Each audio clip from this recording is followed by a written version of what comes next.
to this place. So wherever you do, so fight will go on. Then we'll come back to the Bellevue.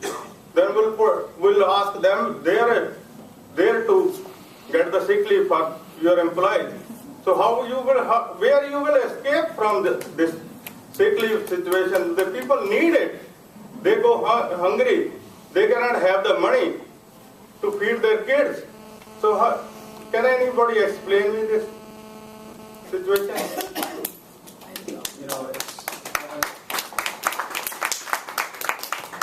I honestly don't mean to sound flippant, but it's pretty easy for me to sit here and say, you need to pay for that person's benefit or something else. There's a disconnect there. I joined the chorus of people saying kudos for providing paid sick leave. Businesses, I believe, would be better off with paid sick leave, but that doesn't necessarily mean I think that we should go the mandate route.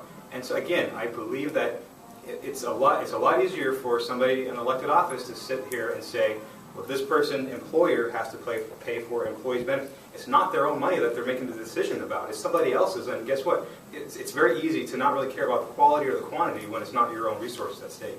So that's what I was thinking, that you took like 235 years since we were independent. And on your own, you never you are not willing to provide sick leave. And respectfully, it is our resources that are at stake when we legislate something like this.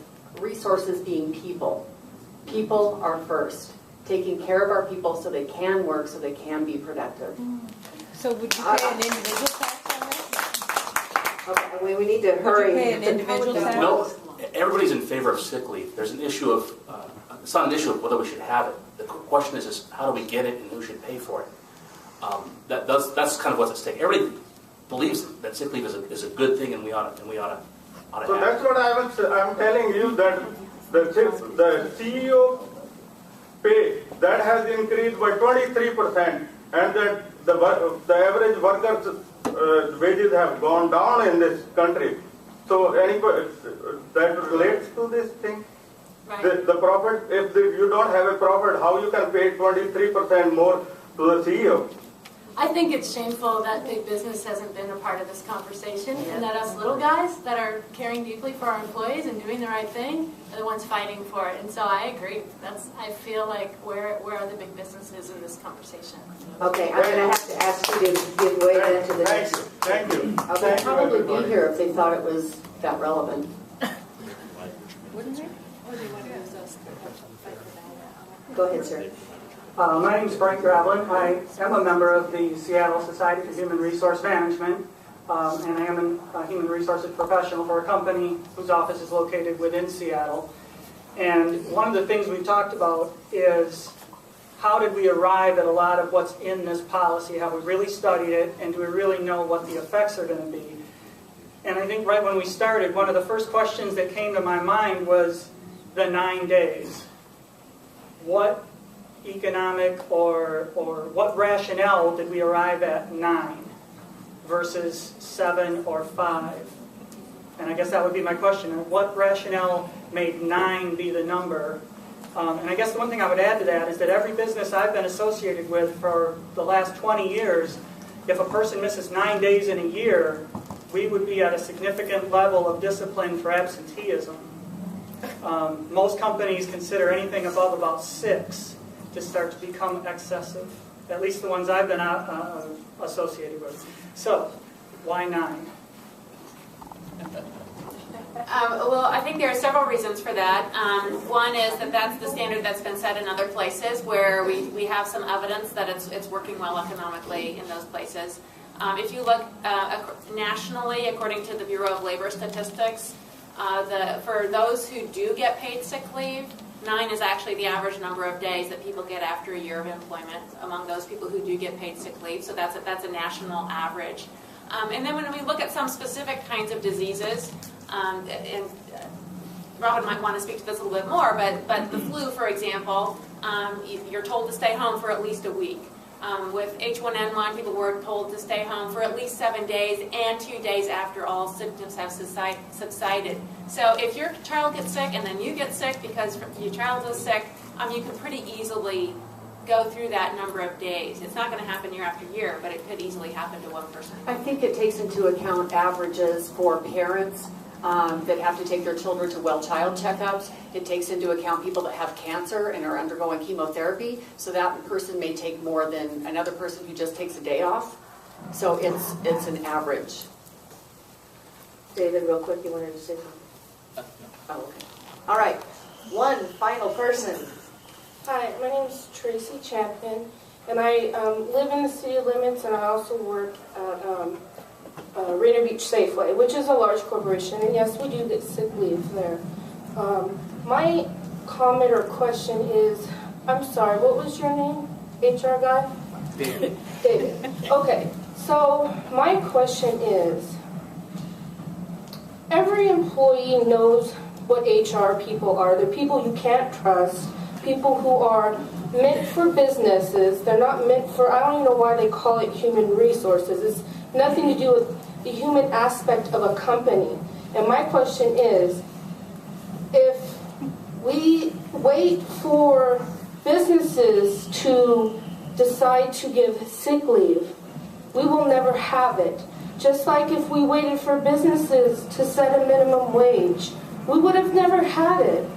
You know, when my daughter's sick, I stay home, and I don't get first day sick leave, and it does affect my, you know, my rent. It affects the money I can buy food for her.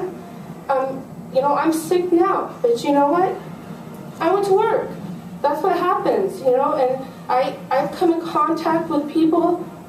I mean, just think, in an 8-hour shift, how many people come through my check stand? How much I'm touching the people's fruit and vegetables, and you don't know if they're going to go home and wash it. I mean, really think about that. How can we count on the businesses to actually do right by their employees if there's no mandate? They're thinking about the bottom line. They're thinking about their pocketbook, and to me, to have someone from an HR to sit up here and talk about what's best for, you know, everybody is personally an insult. Because HR people, to me, you say you went to school for it, I could be an HR person. All I got to do is do exactly what's the best thing for an employee. And that's what an HR person does. And that's what companies do when they rely on HR people to make decisions for themselves. And, you know, and when my daughter's sick, if she does have, you know, enlarged kidneys, I do have to take her to the emergency room often. And when my employer, who is a, you know, large employer, tells me I need to choose between my daughter and my job, well, one, I'm a union, so they ain't gonna fire me because they'll be in big trouble. But for him to say that is disrespectful and it's unthinkable. You know, and it's not something I can control. So if you could tell me, when is the right time for businesses? Tomorrow? In a year?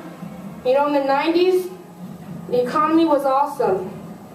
You know, and businesses didn't take the opportunity. So now, it's time for the employees to stand up for themselves, because if they wait for you guys, I'll be 100 years old before we have mandated sick leave in this city. And it's pathetic. I'm sorry that your experience with HR hasn't been No, all that positive. All I can say is that the HR profession is like any other profession. You have professionals who are more compassionate than others. I just haven't like you met have, one today. Not even yourself. I'm sorry. there's a lot of variety among folks. If you look at what the professional standards are, in terms I'm talking about now, what is espoused by the Society for Human Resource Management, it talks about things like employee engagement, and there really is a different view that is espoused by the professional of HR than maybe what has been practiced at the handful of employers that you've worked at in your personal life. I've been at Safeway for 13 years. It's a Fortune 500 company. 50. I'm sorry. Okay, so that's one company. But what about Cupcake Royale? How about their HR? Or how about... I shop at her store because she supports this. Right. And I go to every single person There's that a lot of supported companies. I'm sorry, it. you had your turn. It's my turn now.